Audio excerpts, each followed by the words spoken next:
Hey, what's up? This is Ricardo at Parts People, and in this video, we'll outline the steps for completing a part replacement on your Dell PC.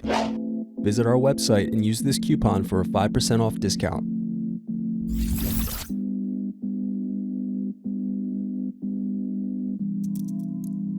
Unscrew and remove bottom base.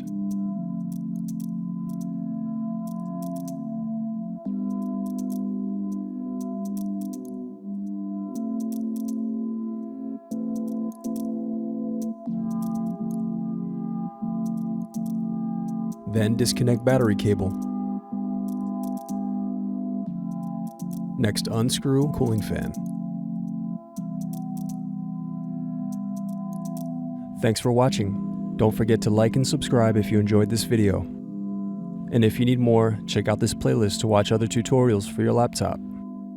You can also click here to find parts for your laptop at partspeople.com.